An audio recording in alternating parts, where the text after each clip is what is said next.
Chapter 41 berjudul Audrey dan Susinya. Setelah selesai, Clint keluar dari gudang senjata. Ia sudah mulai familiar dengan layout perusahaan keamanan Vector ini. Jika mulai dari pintu depan, maka akan masuk ke aula resepsionis yang luas.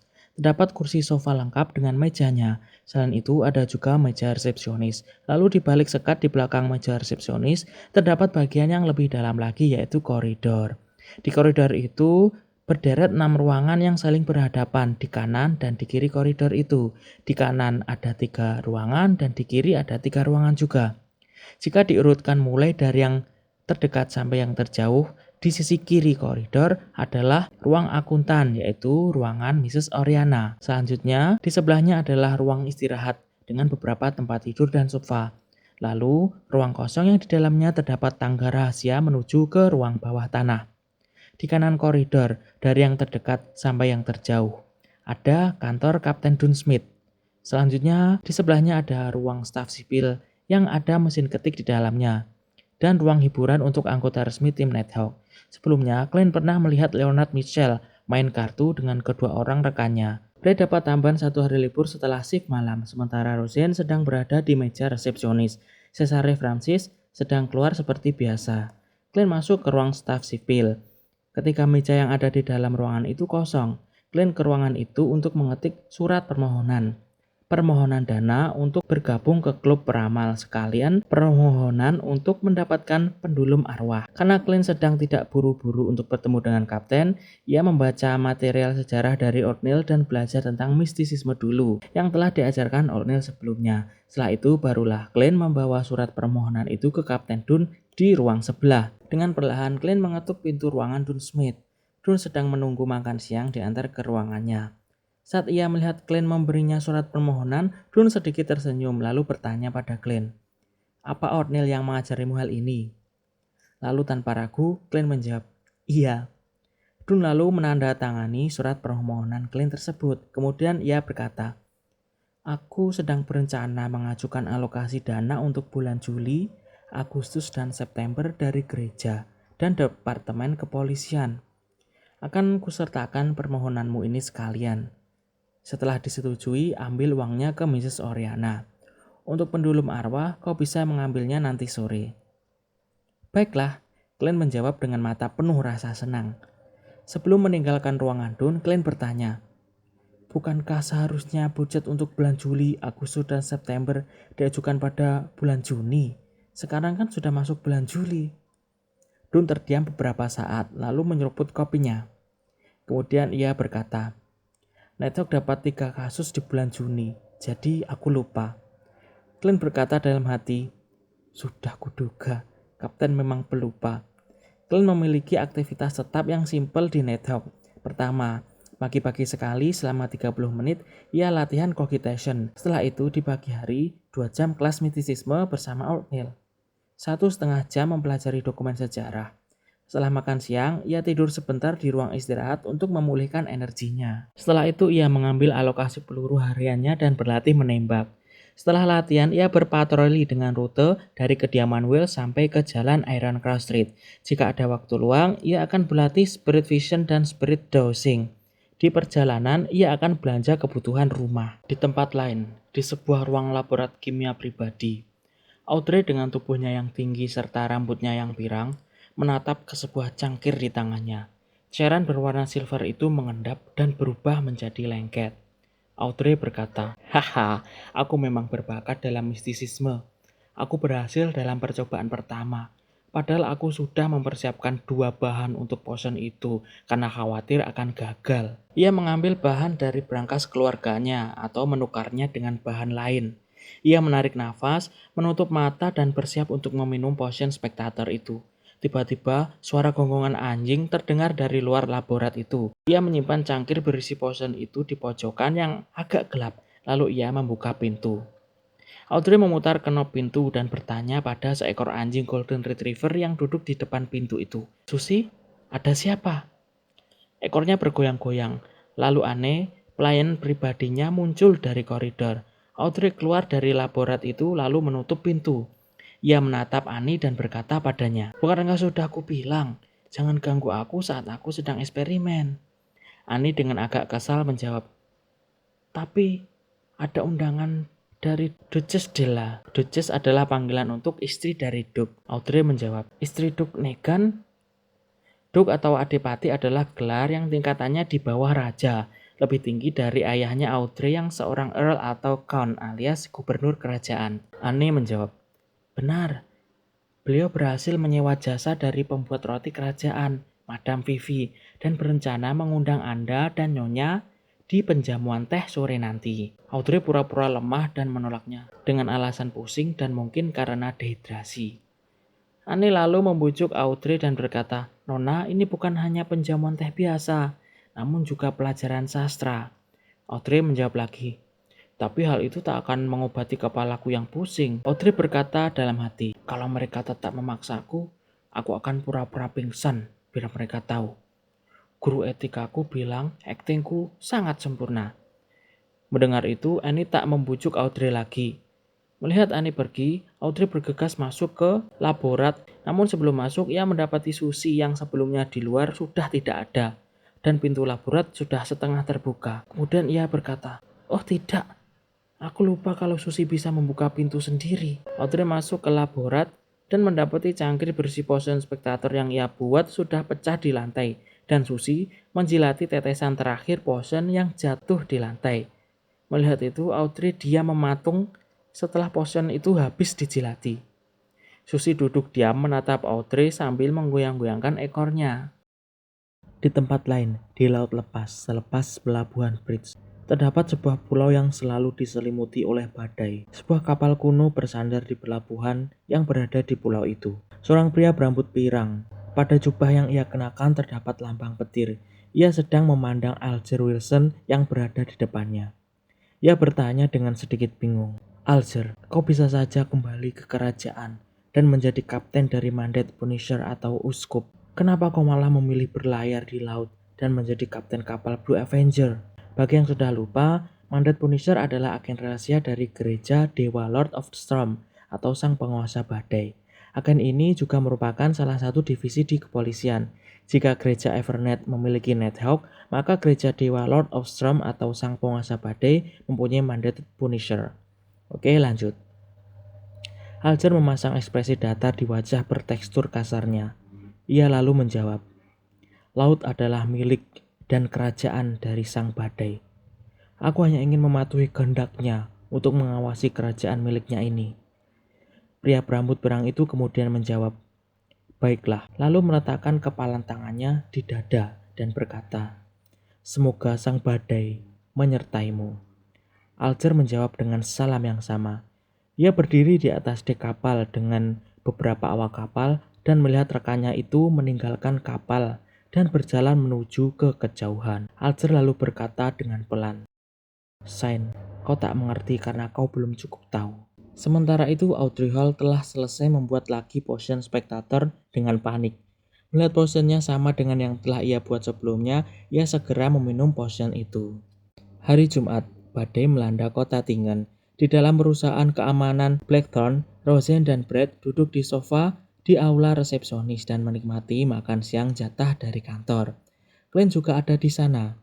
Restoran terdekat Old Wheels secara rutin mengirimkan pelayannya setiap hari jam 10.30. Pelayan itu akan mencatat pesanan mereka, lalu pelayan itu akan mengantarkan pesanan mereka jam 12.30 siang. Makanan tersebut mirip dengan makanan kotak. Lalu setiap jam 3 sore, pelayan akan datang ke sana lagi untuk mengambil perlengkapan makan dan mencatat pesanan mereka lagi. Untuk makan malam, para pegawai di sana yang jaga malam. Jatah makanan itu berupa daging, sayur, dan roti. Walaupun jumlahnya sedikit kurang, harga seporsi berkisar antara 7-10 poni tergantung level premiumnya. Kalian selalu memesan porsi yang seharga 7 penny. Roseanne bicara sambil memasukkan 1 sendok sup ke mulutnya. Hanya ada 1 anggota Nighthawk yang ada hari ini. Brad menanggapi, aku dengar ada kasus yang berhubungan dengan elemen kultus di Golden Indus. Karena itu kepolisian meminta 2 anggota Nighthawk. Ia berkata sambil meletakkan rotinya. Glenn mencelupkan sisa roti gandum ke dalam sisa sari daging, lalu memasukkannya ke dalam mulutnya. Ia tak mengatakan apapun. Di balik lengan kiri kemeja panjang yang ia kenakan, Ada rantai perak dengan bandul batu topas. Sepertinya Glenn sudah mendapatkan pendulum yang ia minta sebelumnya. Lalu tiba-tiba suara ketukan terdengar di luar pintu utama yang setengah tertutup. Tok tok tok, silakan masuk. Rosin terkejut, seraya meletakkan sendoknya. Ia segera menggunakan sapu tangan untuk menyeka mulutnya dan berdiri. Pintu didorong terbuka saat seorang pria dengan topi top hat masuk. Bahu kiri jas formalnya basah kuyup. Bagian sisi rambutnya telah memutih. Ia menyingkirkan payungnya dan berkata kepada Glenn dan rekan-rekan. Apakah benar ini adalah mantan skuad tentara bayaran kecil? Bisa dibilang begitu, jawab Rosen. Pria jangkung itu terbatuk dan berkata, aku punya permintaan misi. Lalu masuk ke chapter 42 berjudul Butler Klee. Mendengar permintaan misi itu, Glenn teringat perkataan kapten. Walaupun perusahaan keamanan Blackthorn hanyalah sebuah samaran untuk Nighthawk, tapi jika ada permintaan terkait perusahaan keamanan, anggota Nighthawk boleh menerima permintaan tersebut jika memang sedang tak ada kerjaan, sekalian nambah pemasukan. Mata Rosen bergerak cepat. Ia berpikir sejenak dan berkata, personel keamanan kami semua sedang menjalankan misi. Mereka akan kembali paling cepat dalam waktu 1 jam.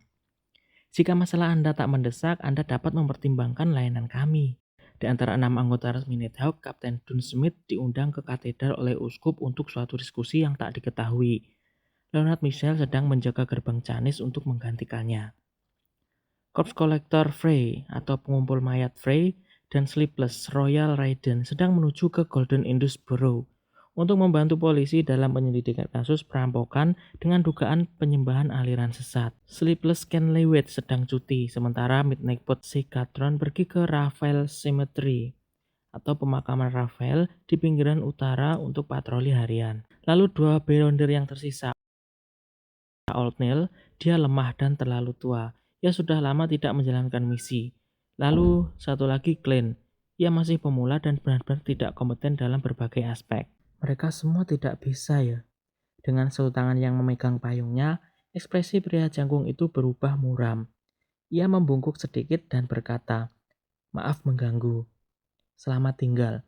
Ia berbalik dan berjalan keluar. Ia menuruni tangga dan meninggalkan Zutland Street nomor 36 di tengah hujan dan angin yang menderu. Sungguh disayangkan. Rosen memperhatikan pria itu pergi dan menghela nafas penuh penyesalan. Tak ada yang bisa kita lakukan. Glenn meletakkan peralatan makannya dengan puas. Meskipun ia tak menyukai campuran sup lobak dan sayuran, ia tetap menghabiskannya. Jangan bilang kau ingin Brad yang mengambil misi, atau dirimu sendiri. Rosen berkata sambil tertawa kecil. Lalu ia melanjutkan. Brad tidak akan bisa melakukannya, tapi kau mungkin bisa, Tuan Sir. Setelah menyelesaikan kalimatnya, Rosen langsung sadar dengan apa yang baru saja ia katakan. Ia menutup mulutnya karena terkejut pintu masuknya belum tertutup sepenuhnya. Jika seseorang berjalan lewat di luar atau mendengar sesuatu tentang Beyonder, maka itu akan dianggap membocorkan. Untung kapten sedang tidak ada, canda Rosen. Brad dan Glenn tertawa serempak saat mereka bertukar pandang. Kemudian mereka merapikan peralatan makan. Setelah semua selesai, Glenn yang tidak membawa payungnya memutuskan untuk tinggal di Blackthorn Security Company karena hujan yang terus-menerus turun. Ia mengeluarkan beberapa koran dan duduk di sofa yang empuk. Kemudian dengan santai, ia memulai istirahat siangnya. Saat ia membolak-balik koran Tingen City Newspaper, perhatiannya tertuju pada sebuah berita. Tersangka yang bertanggung jawab atas pembunuhan Tuan Wells dan Nona Naya telah tertangkap. Kami yakin ini akan menghilangkan kengerian yang muncul di Northborough, Golden Indus Borough, dan Eastborough. Ayah Wells, Tuan McGovern, yang merupakan seorang bankir, mengawal sendiri jenazah putra bungsunya kembali ke Constant City, tempat pemakaman besar akan diadakan. Setelah membaca beberapa kali, ia menghela nafas. Dari kelihatannya, Ayah Wells telah mempercayai penjelasan polisi dan tidak menyewa detektif swasta untuk menyelidiki masalah tersebut. Dalam suasana hati yang muram, Glenn duduk di sana tanpa bergerak untuk waktu yang lama. Ia merasa tidak aneh bahwa ia tidak diundang ke pemakaman Wells dan Naya. Kemudian ia berkata dalam hati, setelah semuanya tenang, aku akan menyempatkan untuk memberikan karangan bunga ke makam mereka berdua. Glenn hendak tidur siang di ruang istirahat saat ketukan terdengar dari pintu aula resepsionis lagi. Tok tok tok. Silakan masuk. Rosen yang sedang tidur tiba-tiba tersentak bangun. Pintu yang setengah tertutup didorong terbuka lagi. Pria jangkung sebelumnya masuk sekali lagi. Bolehkah aku menunggu di sini? Tentara bayaran, bukan maksudku, petugas keamanan akan segera kembali kan? Ia bertanya dengan tulus, berusaha sebaik mungkin untuk menyembunyikan ekspresi cemasnya. Tentu, silahkan duduk. Rosen menunjuk sofa di dekatnya. Clint bertanya karena penasaran. Dari mana kau mendengar tentang perusahaan keamanan kami? Siapa yang memberitahumu? Pria ini meninggalkan payungnya di luar pintu, dan saat ia berjalan ke sofa, ia menjawab dengan senyum yang agak masam. Aku telah menelusuri jalan-jalan di sekitar sini dan mengunjungi semua tentara bayaran, perusahaan keamanan dan detektif swasta. Kalian satu-satunya harapanku. Perusahaan lain tak punya tenaga untuk menjalankan misi tambahan. Sejujurnya, jika bukan karena pelayan yang mengantarkan makanan, aku benar-benar tidak membayangkan ada perusahaan keamanan lain di sini. Pria itu duduk dan menghela nafas. Kalian adalah squad tentara bayaran, bukan perusahaan keamanan. Aku yakin kalian pasti pernah mendengar tentang pembunuhan dan perampokan bersenjata di jalan Howe Street. Kalian berkata dalam hati, Howe Street, pembunuhan dan perampokan bersenjata, Wells dan Naya. Ya sayangnya, aku adalah salah satu orang yang terlibat. Glenn mengangguk dengan hati yang sedikit berat dan menjawab, iya. Karena munculnya penjahat yang kejam, orang-orang kaya yang tinggal di jalan-jalan sekitar dan bahkan di seluruh kota Tingen ketakutan. Selain memperketat keamanan mereka, mereka juga mempekerjakan lebih banyak personel keamanan dan detektif swasta. Hal ini menyebabkan semua perusahaan keamanan kehabisan tenaga. Pria jangkung dan kurus itu menjelaskan dengan jelas. Glenn dan Rosen bertukar pandang. Glenn berkata dalam hati, reaksi berantai yang normal. Industri keamanan memasuki era keemasannya, namun hal tersebut tak berefek sama sekali pada Blackthorn. Terlihat jelas betapa buruknya perusahaan ini dijalankan. Tentu saja, hal itu juga membuktikan keberhasilan Nighthawk dalam menyembunyikan diri. Setelah kurang lebih 20 menit menunggu, hujan mulai agak reda. Glenn berencana pergi untuk latihan menembak. Saat itulah Leonard Michel berjalan keluar dari sekat. Ia menatap dengan penasaran ke arah sofa. Dia adalah? Rosen kemudian bertanya, apakah kapten sudah kembali? Kembali? Pria jangkung itu terkejut mendengar kata itu. Ia sejak tadi duduk di sana namun tak melihat seorang pun masuk. Rosen tertawa kecil dan berkata, sebagai perusahaan keamanan, kami tak hanya memakai pintu depan. Kemudian pria jangkung itu berkata, oh iya aku paham. Ia juga tak terkejut dengan penggunaan kata kapten. Perusahaan keamanan merupakan regu tentara bayaran skala kecil. Normal bagi mereka menggunakan kata kapten. Leonard memakai kemeja putih dengan tak dimasukkan ke celana. Rompi hitamnya juga dikenakan dengan santai. Ia melirik pria jagung itu lalu ia tiba-tiba menjentikan jarinya dan berkata, aku adalah anggota personel keamanan di Blackthorn. Bagaimana aku bisa memanggilmu dan apa yang bisa aku bantu? Pria jangkung itu melihat Leonard duduk dan mulai mengatur kata-katanya. Namaku Clay, seorang butler. Butler adalah kepala pelayan ya, bagi yang belum tahu. Aku adalah seorang butler Tuan Fitzroy, seorang pedagang tembakau. Putra satu-satunya Tuan Fitzroy, yaitu Elliot, diculik pagi ini. Kami telah memberitahu polisi dan masalah ini telah menjadi prioritas utama bagi mereka.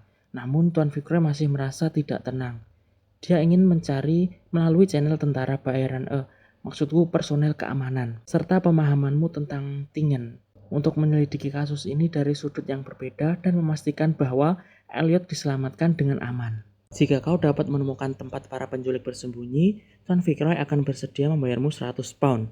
Jika kau berhasil menyelamatkan Tuan Muda Elliot, dia bersedia membayar 2 kali lipat, 200 pound. Leonard Michel tersenyum santai. Tuan Fitzroy tampaknya tak ingin benar-benar menemukan persembunyian penculik itu dan menyelamatkan anaknya. Seorang pedagang tembakau yang memiliki hubungan dekat dengan perkebunan selatan tidak mungkin hanya menawarkan 200 pound untuk nyawa anaknya. Tidak. Tuan Fitzroy hanyalah pedagang biasa. Ia tak bisa dianggap kaya raya. Lagi pula, dia yakin polisi akan lebih profesional dalam hal menyelamatkan putranya, jawab Clay terus terang. Baiklah, tidak masalah. Leonard menjentikan jarinya lagi. Mata hijaunya menatap Rosen. Nona cantik, tolong tulis kontraknya. Jangan berakting seperti seorang penyair. Faktanya, yang kau lakukan hanyalah membacakan karya orang lain. Melupakan kehadiran Glenn, Rosen menyindir Leonard. Ia memang sudah biasa saling sindir dengan Leonard. Tentu saja perusahaan keamanan Blackthorn tak terlalu peduli dengan perusahaannya, punya banyak klien atau tidak. Senang bisa punya banyak klien, namun tak ada pun tak masalah. Rosen meninggalkan meja resepsionis dan memasuki kantor staf. Tak lama kemudian, terdengar suara mengetik dari kantor. Sudut mulut Glenn sedikit berkedut. Ia merasa hal itu terlalu tidak profesional. Lalu ia berkata dalam hati, tidak ada format standar untuk kontrak. Ini sungguh tragis, dan yang lebih menyedihkan adalah kenyataan bahwa aku bekerja untuk perusahaan yang tidak profesional ini. Saat pikiran ini muncul dalam diri Glenn, Rosen menyelesaikan kontrak sederhana yang hanya memiliki beberapa klausul. Kemudian Klee dan Leonard Michel menandatanganinya. Setelah Klee membubuhkan stempel, ia mengambil kontrak itu dan kembali ke ruang akuntan dan meminta Mrs. Oriana untuk membubuhkan stempel dengan logo perusahaan keamanan Blackthorn. Aku akan menunggu kabar baikmu. Setelah menerima satu salinan kontrak, Klee berdiri dan membungkuk. Leonard tidak menanggapi. Ia tampak sedang berpikir keras. Dan tiba-tiba menoleh ke arah Glenn dan tersenyum. Aku butuh bantuanmu. Apa? Glenn terkejut. Maksudku, kau dan aku bisa menyelesaikan misi ini bersama-sama. Sambil tersenyum, Leonard menjelaskan. Aku ahli dalam pertempuran, menembak, memanjat, merasakan, dan membaca mantra. Dan bisa berperan sebagai support, tapi bukan mencari orang. Kau tidak berharap O'Neill keluar dalam cuaca seperti ini kan? Ketika ia mengatakan merasakan, suaranya diturunkan menjadi gumaman yang hampir tidak bisa didengar Glenn. Baiklah, Glenn memang memiliki keinginan untuk mencoba kemampuan barunya, sembari juga merasa sedikit waspada terhadap Leonard Michel. Semoga saja ini akan selesai dengan sukses. Aku penasaran seberapa berguna kemampuan sihirku nanti. Glenn bertanya-tanya dengan penuh harapan. Selanjutnya kita masuk ke chapter 43 yang berjudul Pencarian. Menatap Glenn, Leonard tersenyum dan mengangguk. Lalu ia bertanya pada Glenn, barang apa saja yang diperlukan Glenn dari kliennya tersebut. Leonard sudah bekerja sama dengan O'Neill dan rekannya berulang kali, jadi ia sudah tahu kalau melakukan ramalan membutuhkan benda seperti medium. Glenn berpikir sejenak, lalu berkata pada Klee, aku memerlukan beberapa baju Elliot yang terakhir dipakai dan belum dicuci atau dibersihkan. Akan lebih baik jika kau punya aksesoris yang sering ia pakai. Glenn menyebutkan barang-barang umum agar tak menimbulkan pertanyaan. Namun Klee tampak bingung dan masih bertanya. Kenapa?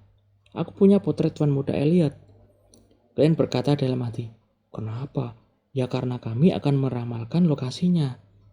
Jika Glenn menjawab apa adanya, maka akan melanggar kontrak kerahasiaan Nighthawk. Selain itu juga Klee pasti akan merobek kontrak yang telah mereka sepakati dan berkata, dasar kalian penipu. Jika hanya meramal, aku bisa pergi ke spirit medium yang ternama di Awa County. Leonard hanya tersenyum dan berkata, Tuan Klee, teman rekanku ini memelihara binatang unik. Penciumannya tajam sekali, lebih tajam daripada anjing. Karena itulah kami memerlukan item yang telah dipakai Elliot untuk memudahkan kami menemukannya. Lalu untuk fotonya kami juga memerlukannya. Kami harus tahu seperti apa rupa Elliot. Untuk mempersingkat waktu, Glenn mengusulkan untuk langsung ke rumahnya Tuan Fitzroy saja. Klee berkata, baiklah, sambil ia menyerahkan foto hitam putih Elliot. Foto ini adalah Elliot sendiri. Usianya kurang lebih 10 tahun dengan rambut tergolong panjang yang hampir menutupi matanya. Tampak bintik-bintik di wajahnya cukup jelas.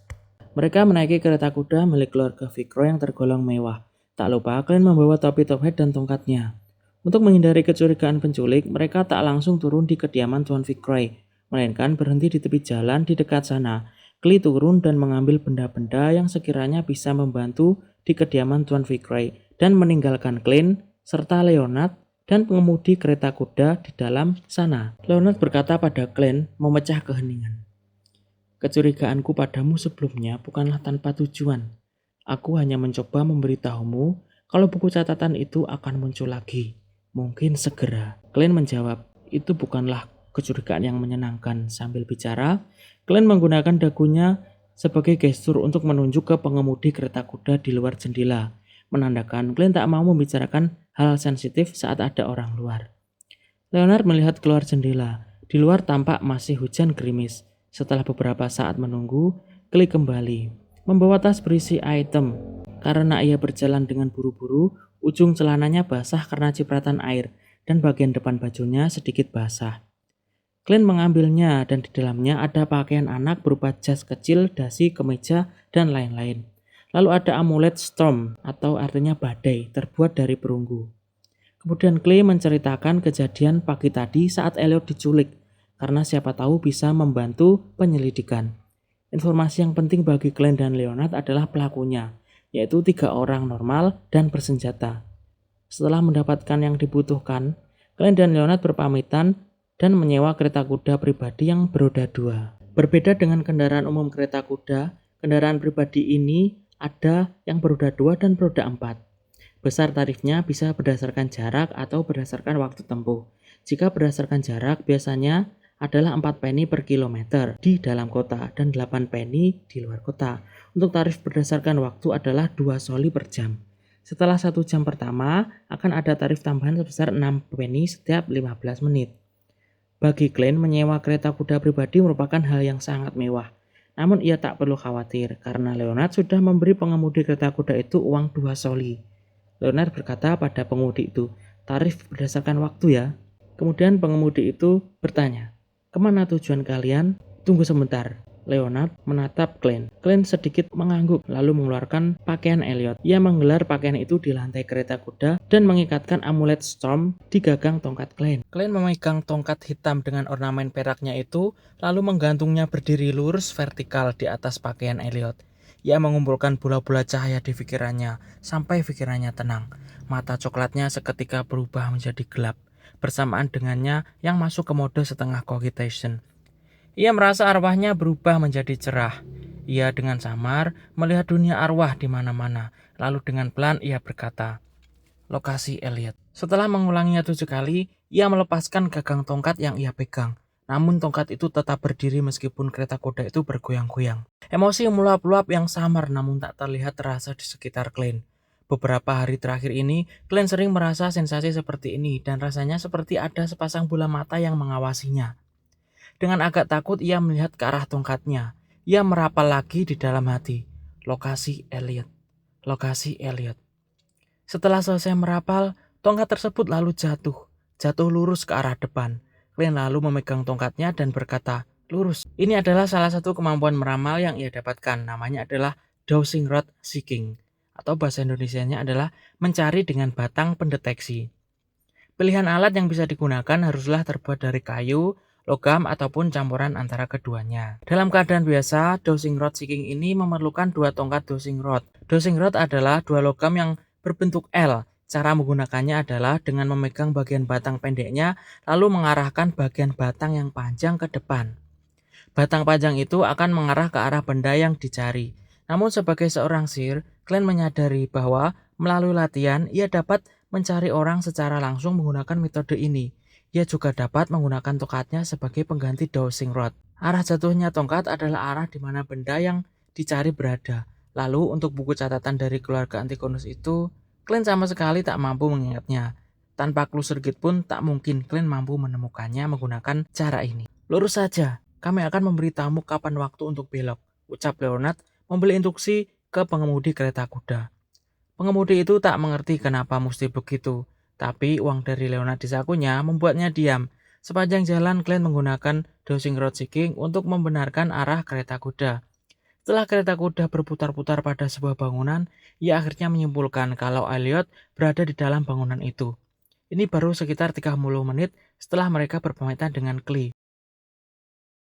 Setelah turun dari kereta kuda, Glenn tak lagi menggunakan pakaian Elliot sebagai medium. Namun ia menggunakan tongkatnya yang telah diikat oleh amulet milik Elliot di gagangnya, lalu menegakkannya di tanah.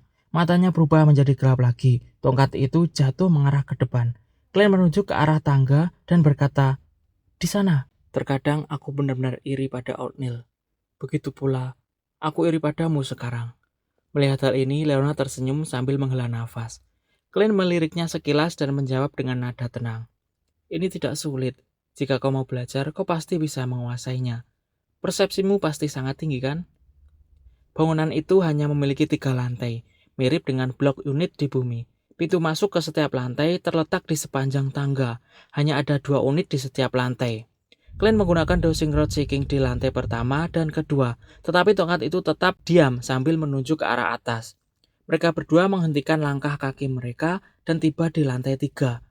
Clint sekali lagi meletakkan tongkat hitam di lantai. Hush! Angin sepoi-sepoi bertiup melintasi tangga saat pupil matanya berubah warna. Hush, hush, hush. Clint mengendurkan telapak tangannya. Kemudian tongkat yang terikat amulet Strom itu secara ajaib berdiri tegak. Clint merapal dengan pelan. Lokasi Elliot. Lagi. Dia melihat tongkat hitamnya jatuh pelan dan menunjuk ke sebuah ruangan. Mereka seharusnya ada di sana. Clint mengambil tongkatnya sambil mengetuk labelannya 2 kali. Berbagai warna memenuhi ruangan itu saat ia melihat dari balik pintu. Ia melihat berbagai macam aura di dalamnya. 1, 2, 3, 4. 3 penculik dan 1 sandera. Jumlahnya cocok. Salah satu auranya pendek, kemungkinan besar itu adalah Elliot. Tuan Klee mengatakan bahwa mereka memiliki 2 senapan berburu dan sebuah revolver, bisik Clint. Leonard tertawa kecil dan berkata, biar ku bacakan puisi untuk mereka. Ia meletakkan tas berisi pakaian Elliot dan melangkah maju 2 langkah. Ekspresinya tiba-tiba berubah tenang dan melankolis. Suaranya yang dalam dan magnetis perlahan terdengar. Oh, ancaman, kengerian, harapan, tangisan crimson. Setidaknya satu hal yang pasti, bahwa hidup ini berlalu. Satu hal yang pasti, dan sisanya adalah kebohongan. Bunga yang pernah mekar, selamanya mati. Selanjutnya kita masuk ke chapter 44 yang berjudul Takdir. Nyanyian Leona terdengar seperti lagu pengantar tidur yang bergema melalui dinding-dinding dan anak tangga, serta menembus pintu ruangan itu. Pikiran Clint dalam sekejap menjadi lesu. Ia merasa seakan-akan melihat cahaya bulan yang menyinari danau yang tenang. Kelopak matanya dengan cepat menjadi berat, seolah-olah ia akan tertidur sambil berdiri. Di tengah sensasi yang tidak jelas ini, ia juga merasakan fokus yang aneh, tak berbentuk di dalam dirinya. Rasanya seperti ia sedang mengembara di dunia roh sendirian. Rasa dejavu yang membingungkan menyelimuti saat Clint tiba-tiba mampu menyadarkan pikirannya lagi. Dengan persepsi spiritualnya yang kuat dan keakraban yang luar biasa dengan Cogitation, ia dengan susah payah mampu lolos dari pengaruh Midnight Pop. Namun ia tetap tenang dan hampir tidak dapat membangkitkan emosi apapun. Tak lama kemudian, Leonard berhenti bernyanyi, lalu ia menoleh sambil tersenyum. Aku sedang mempertimbangkan. Meminta izin pada kapten untuk mengajukan kecapi Vena Potter. Bagaimana bisa tidak ada pengiring saat bernyanyi? Hehe, aku hanya bercanda. Aku bisa mendengar mereka sudah tertidur di dalam sana. Nighthawk berambut hitam dan mata hijau dengan aura putihnya itu melangkah maju dan berjalan menuju pintu yang memisahkan mereka. Dan tiba-tiba menggerakkan bahunya dan meninju kunci pintu itu. Bam! Papan kayu di sekeliling kunci hancur berkeping-keping. Hal ini memerlukan kontrol yang pas. Leonard menoleh sambil tersenyum. Ia kemudian memasukkan tangannya ke dalam lubang dan membuka pintu. Clint yang telah sadar kembali tidak seyakin Leonard. Tangannya ke bawah ketiaknya, menarik revolvernya, dan memutar silindernya memastikan bahwa ia dapat menembak pada saat itu juga. Saat pintu berayun dan terbuka, ia melihat seorang pria tertidur di atas meja dengan pistol di dekat kakinya. Seorang pria lain sedang menggosok-gosok matanya dan linglung sambil mencoba untuk berdiri. Bam! Leonard meluncur ke depan dan memukul penculik yang baru bangun itu hingga tak sadarkan diri. Clint berencana untuk masuk juga, namun ia tiba-tiba merasakan sesuatu. Sentak ia berbalik badan dan menghadap tangga. Tap, tap, tap, suara langkah kaki mendekat dari bawah. Jelaslah bahwa sesuatu itu adalah seorang pria dengan mantel coklat yang jalan di tangga menuju ke lantai 3 sambil membawa sekantong roti. Tiba-tiba ia berhenti. Ia melihat laras senjata api yang ditodongkan padanya dengan kilau metalik. Pupil matanya memantulkan seorang pria muda yang mengenakan topi top hat, jas formal hitam dengan dasi kupu-kupu dan tongkat yang diletakkan di sepanjang pagar serta pistol berbahaya itu. Jangan bergerak. Angkat tanganmu. 3, 2, 1. Nada bicara Clint dalam, namun santai. Ia memegang pistol itu dengan kedua tangannya sambil mencoba membayangkan pria itu sebagai sebuah target dari latihannya. Di tengah suasana yang tegang, pria bermantel coklat itu meletakkan sekatong roti yang ia bawa di bawah kakinya dan perlahan mengangkat tangannya. Tuan, apakah ini semacam lelucon? Apakah ada kesalahpahaman di sini? Dia menatap tajam ke jari yang telah diletakkan Clint di pelatuk sambil memaksakan senyumnya. Clint saat ini tak dapat memastikan apakah dia kaki tangan penculik itu atau hanya warga biasa. Tetapi Clint tak menampakkan gestur lengah sedikit pun. Ia berkata dengan suara yang dalam, "Jangan mencoba melawan. Seseorang sebentar lagi akan memastikan apakah ini kesalahpahaman atau bukan." Pada saat itu, Leonard yang telah selesai menangani para penculik berjalan keluar dan melihat pria di tangga. Ia berkata dengan santai, "Jadi para penculik itu memiliki kaki tangan lain yang bertanggung jawab untuk membeli makanan dan mengirimkan makanan." Mendengar itu, pupil mata pria itu langsung mengerut. Lalu ia tiba-tiba mengangkat kakinya dan menendang kantong roti ke atas untuk menghalangi penglihatan Clint. Namun Clint tampak tidak terpengaruh dan dengan dingin menarik pelatuknya seperti saat latihan. Bang! Darah menyembur dari bahu kiri pria itu. Ia jatuh ke lantai dan berusaha melarikan diri dari lantai 2. Namun Leonard sudah bersiap dan berpegangan ke pegangan tangga itu, lalu mengangkat dirinya dan meloncat. Dengan bunyi dentuman pelan, Leonard mendarat di atas pria itu dari atas. Pria itu pingsan dan Leonard membasuh sebagian darah yang terciprat ke badannya. Ia mendongak ke arah atas dan menatap Clint, lalu tertawa kecil. "Tembakan yang bagus," Clint berkata dalam hati. "Aku tadi mencoba menembak kakinya." Sudut mulut Clint berkedut tak jelas saat ia mencium bau darah.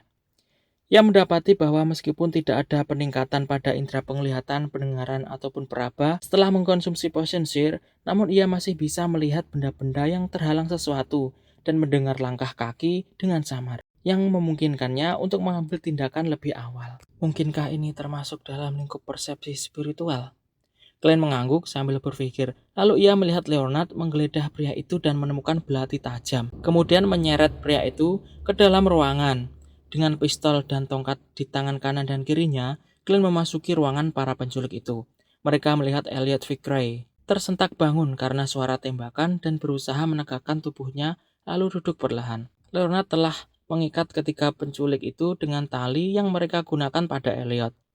Dikumpulkan bersama, mereka dilempar ke sudut ruangan. Karena kekurangan tali, Leonard merobek pakaian mereka dan dijadikan tali. Pria yang tertembak bahunya tadi kemudian diperban dan masih belum sadar. Tetapi Leonard tidak suka mengotori tangannya, jadi tak mengeluarkan peluru yang masih di dalam bahu pria itu. Siapa kalian?" Elliot tergagap karena senang saat melihat pemandangan di hadapannya. "Ya, tebakanmu benar. Sangat tepat."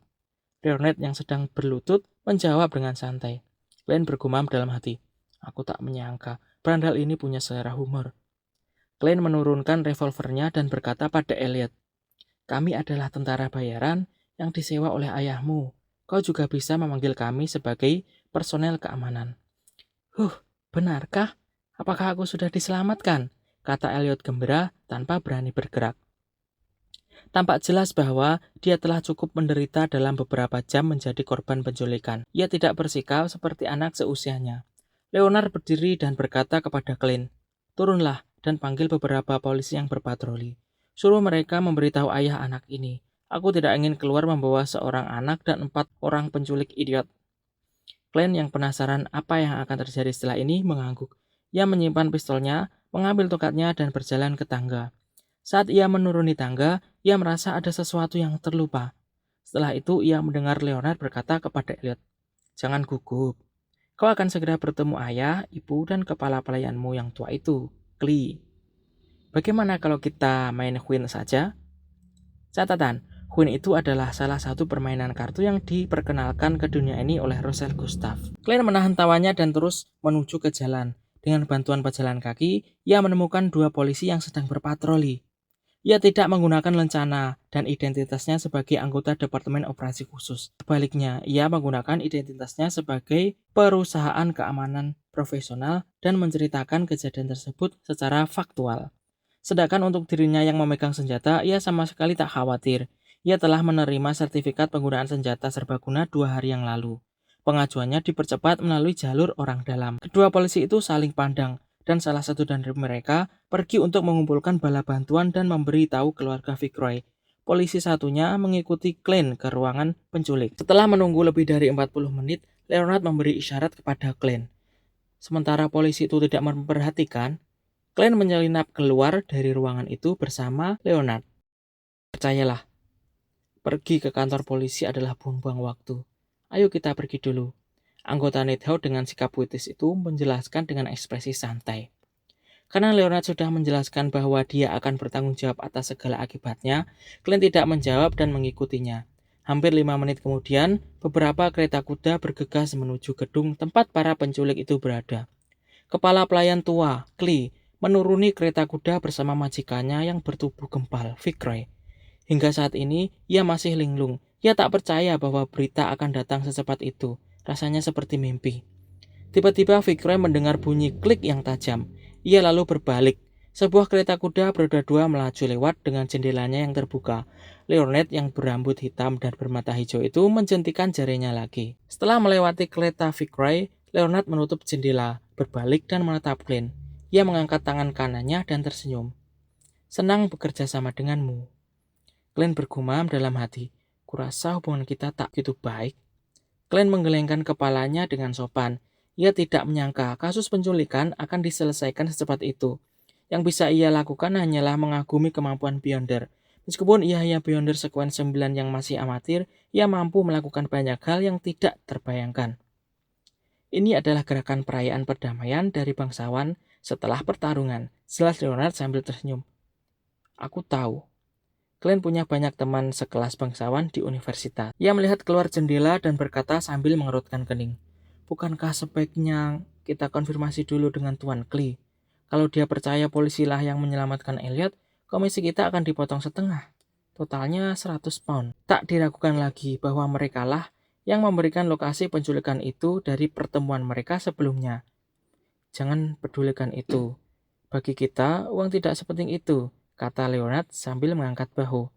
Klein berteriak dalam hati, itu sangat penting bagiku. Klein memaksakan senyum sopan dan berkata, banyak penyair meninggal lebih awal karena kemiskinan. Leonard hanya tertawa kecil. Aku yakin Elliot tidak akan berbohong soal ini. Aku tahu dia masih punya sedikit kepolosan. Namun kau juga tidak akan mendapat banyak dari komisi 200 pound itu. Berapa banyak yang akan aku dapatkan? Klein bertanya dengan cepat. Sesuai aturan tak tertulis, setengah dari komisi akan diberikan kepada Mrs. Oriana sebagai dana tambahan untuk tim. Sisanya akan dibagi di antara para anggota. Sayang sekali kau bukan anggota resmi, jadi kau hanya akan mendapat sekitar 10% dari setengah sisanya. 10 pound? Itu juga tidak buruk. Klein berpura-pura kecewa lalu berkata, apa kau tak khawatir para penculik itu akan menyadari bahwa mereka berada di bawah pengaruh kekuatan Beyonder setelah mereka bangun? Mereka tidak akan curiga apapun. Mereka hanya akan percaya bahwa cuacanya bagus dan sangat mendukung untuk tidur. Hal itulah yang menyebabkan mereka tertidur. Mereka bahkan akan percaya bahwa lagu itu hanya ada dalam mimpi mereka. Hal ini adalah sesuatu yang telah kami verifikasi sebelumnya, jawab Leonard dengan sangat percaya diri. Sebaliknya, peluru pemburu iblis mulah yang mungkin akan menimbulkan kecurigaan. Tentu saja, kau sebagai seorang sihir yang menyukai mistisisme pasti punya penjelasan yang cukup masuk akal. Begitu ya. Klein merasa lega. Ia hanya terus merasa seperti telah melupakan atau mengabaikan sesuatu. Setelah kembali ke Sutherland Street, Klein tidak menunggu kedatangan Klee. Ia berjalan kaki ke tempat Wells dan mengambil rute pulang yang berbeda. Dalam perjalanan, ia membeli daging sapi dan buah zaitun untuk makan malam. Makanannya menyenangkan seperti biasa, dengan 3 saudara kandung yang mengobrol satu sama lain dengan santai. Namun kali ini ada tamu tambahan. Ia adalah seorang pekerja yang bertanggung jawab untuk menagih 1 sen untuk uang gas. Malam semakin gelap saat kedua saudara kandung itu saling mengucapkan selamat malam dan kembali ke kamar mereka. Klein sedang tidur nyenyak ketika ia tiba-tiba terbangun oleh sesuatu yang familiar di luar. Ia membuka pintu dengan bingung dan tiba di luar kamar tidur yang tidak ada seorang pun di sana. Ia mendorong pintu terbuka dan melihat sebuah meja abu-abu. Ada buku catatan di atas meja yang sampulnya terbuat dari kertas yang keras. Warnanya benar-benar hitam.